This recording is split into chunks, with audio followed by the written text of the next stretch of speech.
Hello, नमस्ते, प्रणाम। आप सभी को मेरा राम राम। आज मैं आप लोगों को बहुत ही सुंदर भक्ति गारी गीत शिव पार्वती के विवाह का गीत सुनाने जा रही हूँ। आप लोग गीत का आनंद लीजिए और मेरे चैनल मंगल लोकगीत को सब्सक्राइब, वीडियो को लाइक एवं दोस्तों के साथ शेयर कीजिए। शिव ब्याहन आए, शिव ब्याहन हिमाचल के द्वारे जी। शिव ब्याहन आए, शिव ब्याहन आए, राजा हिमाचल के द्वारे जी।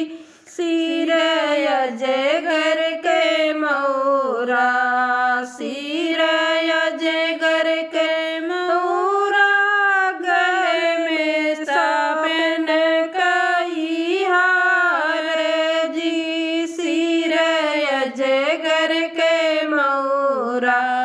सिर अजगर के मौरा, गले में साप के हार जी। अंगुरी नागिन बिछुआ, अंगुरी नागिन बिछुआ, एड़िया में फटे बेवाई जी। अंगुरी नागिन बिछुआ, अंगुरी नागिन बिछुआ, एड़िया में फाटे बेवाई जी। सखिया देखन आई, सखिया देखन आई, फाटे गौरा तोरा भागे जी। सखिया देखन आई, सखिया देखन आई, फाटे गौरा तोरा भागे जी।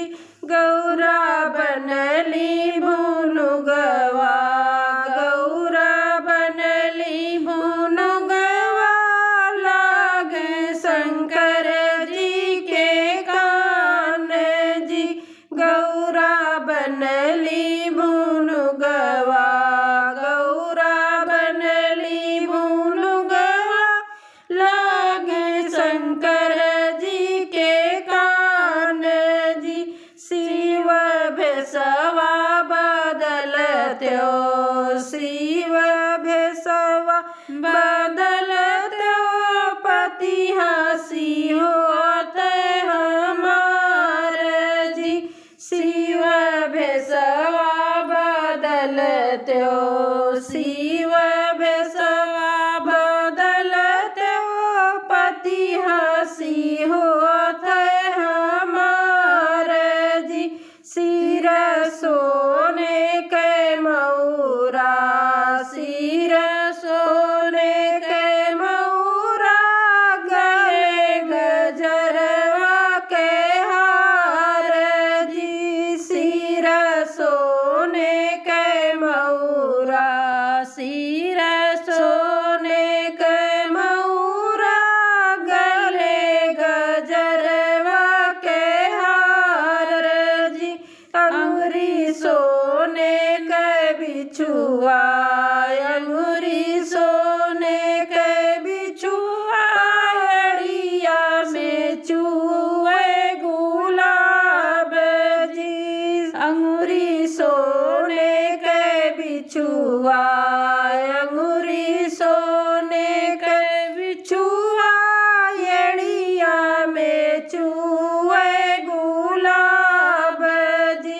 सखिया देखन आई, सखिया देखन आई, धनी धनी गौरा तोरा भागे जी। सखिया देखन आई, सखिया देखन